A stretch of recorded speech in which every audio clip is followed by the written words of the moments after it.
Comme vous pouvez le voir, ce plan n'a aucun sens dans la vidéo. Voilà.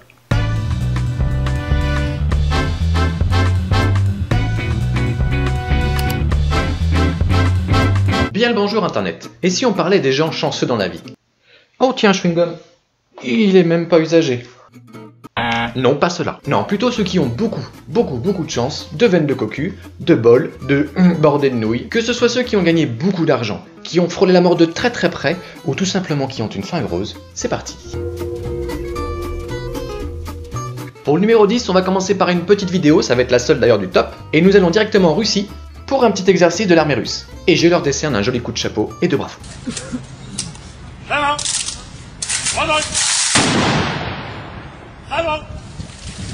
Et c'est de là que vient la mythologie Friendly Fire. Emile Klundell vit à Belleville, au Texas. Lui, son kiff, c'est les vieux meubles, et justement, il en a repéré un dans une brocante. Il le trouve un petit peu cher quand même, 500 $, alors il arrive à le négocier jusqu'à 100 $. Il pense faire une affaire car c'est chouette, ce meuble a plus de 125 ans. En le prenant, il se rend compte qu'il y a un petit bruit suspect au fond. Et là, vous savez ce qu'il découvre? Un faux fond et... un jackpot. Il y a de l'or, de l'argent, des bijoux. Mais Emile se souvient de la personne à qui il a acheté ce meuble. Cette personne avait perdu sa maison, il avait besoin de beaucoup d'argent, alors il a été le voir et il lui a dit « Écoute bro, je crois qu'on va partager ». Et justement, ce trésor appartenait aux grands-parents du vendeur. Comme quoi les jolis gestes, ça existe tous les jours et il faut le faire. On reste aux États-Unis, mais cette fois-ci, on va à Washington en 2009 à un marché aux puces. Et là, on trouve une femme qui se promène pour chiner dans les allées et elle fait pour 7 $ une belle affaire, une vache en plastique, une poupée et un vieux tableau dont en fait le cadre l'intéresse plus que la toile. Elle accroche ce petit tableau qui fait 14 sur 23 au-dessus de sa cheminée en attendant de savoir ce qu'elle veut faire avec ce petit cadre. Il y a quand même une petite signature qui lui met la puce à l'oreille quelques années plus tard, et elle le fait expertiser en 2012. Et c'est cette même année, en septembre 2012, que la maison de vente Potomac Company le met en enchère. Et là, coup de chapeau. Ce n'est sans compter la vigilance du musée des arts de Baltimore que le tableau est retiré de la vente. Car il a été reconnu pour avoir été volé dans la nuit du 16 au 17 septembre 1951. Sa valeur est estimée entre 75 et 100 000 $. Je fais vite le calcul, achat aux puces 7 $, valeur initiale 75 000, 100 000 $. Ok. Bien sûr, le tableau a été restitué au musée. La pauvre dame n'a pas forcément eu beaucoup d'argent. Vous venez de découvrir l'incroyable histoire du tableau Paysage au bord de Seine, peint par l'illustre Auguste Renoir. N'hésitez pas à aller voir sur la page Wikipédia la liste des tableaux volés. On sait jamais, peut-être que chez vous, vous avez un Picasso. Oh, j'en ai un! Changement de décor, mais on reste toujours en Amérique, dans les Appalaches, en Virginie. Un jeune garde forestier de 30 ans, Roy Sullivan, se cache de l'orage dans une tour de guet. Malheureusement, cette tour était en construction et ne possédait pas de paratonnerre. Et là, pouf! Je le fais bien. Un éclair surgit, le traverse sa jambe droite. Est-ce qu'on voit? Traverse sa jambe droite, lui laissant une cicatrice, et ressort par les orteils avec un gros trou dans la chaussure. Mais Sullivan s'en sort par miracle. 27 ans plus tard, alors qu'il conduit un camion dans la montagne, un éclair vient le frapper à la tête. Et là vous allez me dire, mais attends Alban, dans une voiture on est protégé de l'orage. Effectivement, quand vous êtes dans une voiture, la carcasse est protégée par les roues de la conduction électrique, ça fait comme une cage de Faraday. Mais malheureusement pour Sullivan, une branche avait appuyé sur la carrosserie et donc avait fait un contact.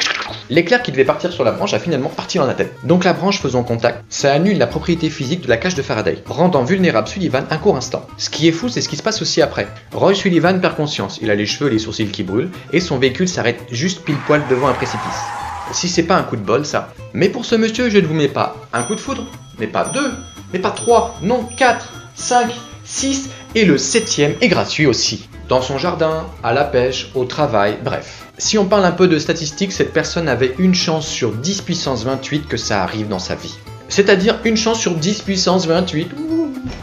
Son dernier coup de foudre, le 8e, qui s'est avéré le dernier, en septembre 83 à l'âge de 71 ans, lui est arrivé. Il s'est tiré une balle dans la tête car il aimait une autre femme que sa femme qui, elle, ne l'aimait pas. L'autre femme. Un amour à sens unique, bref.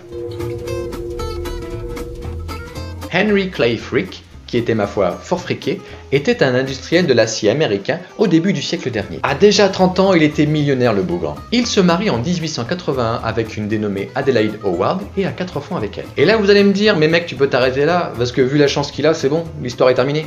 Mais non, reprenons l'histoire. Nous sommes en 1912. Henry a une furieuse envie de voyager en bateau pour traverser le petit bras de mer entre l'Amérique et l'Europe qu'on appelle Océan Atlantique. Et pour cela, il réserve 2 billets dans la suite millionnaire Standing oblige. Mais quelque temps avant l'embarcation, Madame Frick se blesse la cheville à Madère lors d'une croisière au bord de l'Adriatique, et donc le couple est obligé d'annuler son voyage en bateau. Alors je pense que l'état du mari à ce moment-là, c'était pas du genre « Ouh, on est chanceux !» Mais attendez de voir la suite. On va faire un petit quiz musical.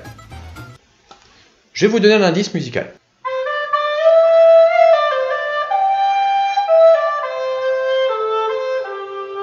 Et oui, Jamie, c'est dans le mille. Sa femme s'ayant blessée à la cheville leur a finalement sauvé la vie, car Henry, en 1912, avait pris des billets pour aller sur le Titanic. Merci chérie. Allez, ça se passe toujours en Amérique, au Texas. Une femme, Joan Ginter, qui en 93 joue au loto et gagne 5,4 millions de dollars. Bon, rien d'anormal, hein, c'est banal, hein, c'est... Enfin, en anecdote. Elle réitère en 2006 et gagne 2 millions de dollars. Elle réitère en 2008 et gagne 3 millions de dollars. Puis en 2010 et elle gagne 10 millions de dollars. Alors, pour que ça vous arrive à vous, vous avez une chance sur 18 puissance 24. Voilà.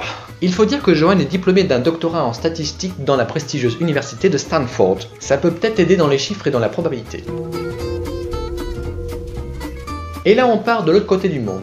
Mohammad Bashir Abdul Qadir, le 3 août 2016, prend son avion pour retourner à Dubaï. Manque de bol, à l'arrivée, l'avion loupe son atterrissage sur le tarmac et une grosse frayeur de tous les passagers au vu du drame qui aurait pu se produire. 6 jours après, encore sous le choc, Mohammad se souvient quand même qu'il avait joué à la loterie un petit peu avant de prendre son avion. Et vous savez quoi? Il emporte 1 million de dollars! Et le Télégraphe lui a décerné le titre de l'homme le plus chanceux du monde. Comme quoi, après la pluie, le beau temps. Enfin, finalement, c'est normal. On fait un bond dans le temps et dans un autre pays, le 6 août 1945 à 8h15, où l'on peut voir un homme, Tsutomu Yamagoshi, qui rentre chez lui. Il est ingénieur sur les chantiers navals dans une ville alors méconnue à cette époque, Hiroshima. C'est d'ailleurs dans cette ville qu'il réside temporairement pour les affaires. Il entend un avion passer dans le ciel, mais c'est courant durant cette époque puisqu'en fait nous sommes en pleine guerre. Et là, de loin, il voit un objet tomber et après c'est le blackout. Il reprend conscience, mais autour de lui c'est l'apocalypse. Il se rend compte qu'il ne voit et n'entend plus rien temporairement, qu'il est brûlé au visage au 3e degré ainsi que le bras et qu'il s'en sort de justesse. Il vient d'assister à la plus meurtrière représailles américaine sur des civils d'un pays. Ouais mais c'est bon, c'est la guerre, hein. De toute façon on peut envoyer un petit joujou nucléaire sur les civils, ça voilà. Bref. Voici la carte d'Hiroshima et le point d'impact. En rouge, ce sont les zones où il n'y a plus rien, tout est dévasté, brûlé. En jaune, vous n'avez quasiment aucune chance de survie. À ce moment-là, Tsutomu était à 3 km de distance de l'épicentre, ce qui lui a sauvé la vie. Le lendemain, le 7 août, il décide de rentrer chez lui à 421 km d'Hiroshima. Vous savez quoi? Il arrive à reprendre son travail, mais le 11 août à 11h02, il revit la même expérience. Et cette fois-ci, on est à Nagasaki. Et pareil, il est à 3 km de l'épicentre. C'est le seul rescapé à avoir survécu aux 2 bombes nucléaires en 1945. Mais il vivra toute sa vie avec des séquelles physiques et psychologiques. Allez, autre pays, autre temps, on se retrouve le 26 janvier 72 où Vesna Vulovic prend ses fonctions d'hôtesse de l'air dans la compagnie serbe Yat et embarque sur le vol 367.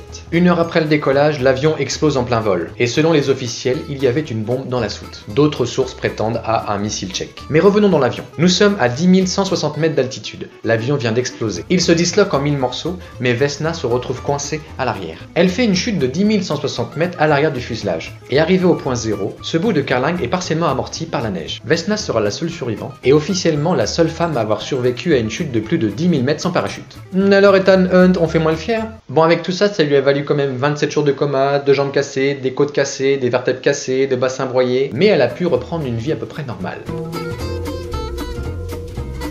Et là, dans mon top 1, je vais vous parler d'une personne qui a vraiment de la chance, mais alors vraiment de la chance. Elle ne fait pas partie des 30% de la population mondiale qui n'ont pas accès à une eau salubre. Elle ne fait pas partie non plus des 60% des personnes qui n'ont pas accès à l'assainissement. Et d'ailleurs, elle ne fait pas partie non plus des 1/7 de la population qui n'ont pas accès à l'électricité. Néanmoins, cette personne, et ça c'est de la chance, fait partie d'un pays dont cela fait 73 ans qu'il n'y a pas eu de guerre sur son territoire. Et vous savez qui est ce chanceux dans mon top 1? Eh bien c'est vous. Merci de m'avoir regardé et je vous dis à très vite.